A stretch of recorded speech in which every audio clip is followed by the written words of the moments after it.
ಮತ್ತು ಕೊಲ್ಯಾಟ್ರಲ್ ಇವತ್ತು ಅವ್ರು ನಿಜವಾಗಿಯೂ ನಿಮ್ಮ ಏನು ಕಬ್ಜೆ ಇದು ಮಾಡ್ಕೊಂಡಿದ್ದೀರಿ ಆಧಾರ ಕೊಟ್ಟಿದ್ದೀರಿ, ನಿಜವಾಗಿಯೂ 120 ಕೋಟಿ ರೂಪಾಯಿ ಮರಳುವಂಥವದನ್ನು ಅನ್ನು ಮಾಡ್ತಾರೆ.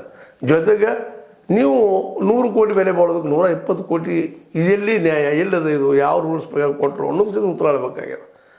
ಒಟ್ಟಾರೆಯಾಗಿ ಈ ಜೈಶಲ್ ಶೆಟ್ಟರ್ ಪ್ರಕರಣ ಏನಾಗಿಬಿಟ್ಟಿದಪ್ಪ ಅಂತಂದ್ರೆ, ಇವತ್ತು DCC ಬ್ಯಾಂಕ್ನಲ್ಲಿ ಒಳಗೆ ಏನು ನಡೀತಾವಪ್ಪ, ಇವು ಏನು ಹುಳುಗಳಿದ್ದಾವ, ಹಿಂದಿನವ್ರು ಏನು ಮಾಡಿದ್ದಾರೆ, ಈಗ ಏನು ಮಾಡ್ತಾ ಇದ್ದಾರೆ, ಇವತ್ತು ಸಹಿತ ನಾವು ಪ್ರಶ್ನೆ ಮಾಡಬೇಕಾಗಿದೆ. ಮತ್ತು ಆಲ್ರೆಡಿ ಈ ವಿಷಯಕ್ಕೆ ಆಡಳಿತಾರೂಢ ಪಕ್ಷದಲ್ಲಿ ಇವತ್ತು ಏನಪ್ಪ ಅಂತಂದ್ರೆ ನಮ್ಮ ಜೊತೆಯವರ ಅಥವಾ ನಮ್ಮ ಜಾರಕಿಹೊಳಿ ಸಹೋದರರ ಆಡಳಿತದ ಅವ್ರ ಹಿಂದೆ ಏನಾದರೂ ಆಗಿದ್ರೆ ಅಂತ ಅವರು ಮಾಡಿ DCC ಬ್ಯಾಂಕನ್ನು ಸ್ವಚ್ಛ ಮಾಡಲಿ, ಜೊತೆಗೆ ಇದಕ್ಕೂ ಕ್ಲಿಯರೆನ್ಸ್ ಕೊಡಲಿ ಅನ್ನೋದು ನಮ್ಮೆಲ್ಲರ ಆಗ್ರಹ. ಇದಕ್ಕಾಗಿ ಈ DCC ಬ್ಯಾಂಕ್ ಉಳಿಬೇಕಾಗಿದೆ, ಇಷ್ಟ ಕಾಳಜಿ ಇಲ್ಲದ ಉಳಿಬೇಕು, ರೈತರ ಬದುಕಿಗೆ ಆಶ್ರಯ ಆಗಬೇಕು ಅನ್ನೋದು ಕಾಳಜಿಯಿಂದ ಈ ಪ್ರಶ್ನೆಗಳು ಇವತ್ತು ಮಾಡಲಿಕ್ಕತ್ತದ.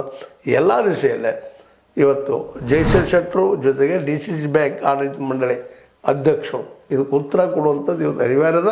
ಮತ್ತು ತನಿಖೆ ಮಾಡಿಸ್ಬೇಕು ಇದರಲ್ಲಿ DCC ಬ್ಯಾಂಕಿನ ಅಧಿಕಾರಿಗಳು ಶಾಮೀಲಿದಾರೋ ಅಥವಾ ಯಾವ ಆಧಾರ ಮೇಲೆ ಕೊಟ್ಟರು, ಅದೇ ಕಾಲಕ್ಕೆ ಅದ್ರ ವ್ಯಾಲ್ಯೂಷನ್ ಆ ಪ್ರಮಾಣದಲ್ಲಿ ಕೊಡೋದಕ್ಕೆ ಅಲ್ಲಿ ಲೀಗಲ್ ಒಪಿನಿಯನ್ ಕೊಟ್ಟಂಥವ್ರು ಯಾರು, ಏನು ಎಂತ, ಇವೆಲ್ಲವೂ ಇವತ್ತು ಒಂದೇನಪ್ಪ ಪ್ರಶ್ನೆಗೆ ಅರ್ಹಂಥ ಸಂದರ್ಭ ಆಗ್ಯದ. ಇದಕ್ಕೆ ಉತ್ತರ ಹುಡುಕೋ ಕೆಲಸವನ್ನು ಈ ಪ್ರೆಸೆಂಟ್ ಸರ್ಕಾರ ಮಾಡಬೇಕಾಗಿದೆ. ಯಾಕೆ ಸಹಕಾರಿ ತತ್ವ ಉಳಿಬೇಕಾಗಿತ್ತು, ಸಹಕಾರಿ ಬ್ಯಾಂಕ್ ಉಳಿಬೇಕಾಗಿತ್ತು ಅಂದ್ರೆ ಇದು ತನಿಖೆ ಅನಿವಾರ್ಯ ಅಂತ ಹೇಳ್ತಾ, ಈ ಒಂದು ನಿಮಗೆ ಎಪಿಸೋಡ್ ಏನು ಅನ್ನಿಸ್ತು ಇದು ಲೈಕ್ ಮಾಡಿ, ಶೇರ್ ಮಾಡಿ, ಕಮೆಂಟ್ ಮಾಡಿ, ಜೊತೆಗೆ ಸಬ್ಸ್ಕ್ರೈಬ್ ನಡೆಸೋದು. S16 ನ್ಯೂಸ್ ಅರ್ಥ ತಿಳಿಸಿದ್ದಾರೆ. ಇದು ಸತ್ಯದ ಕೈಗಂಡಿ ವಂದನೆಗಳು.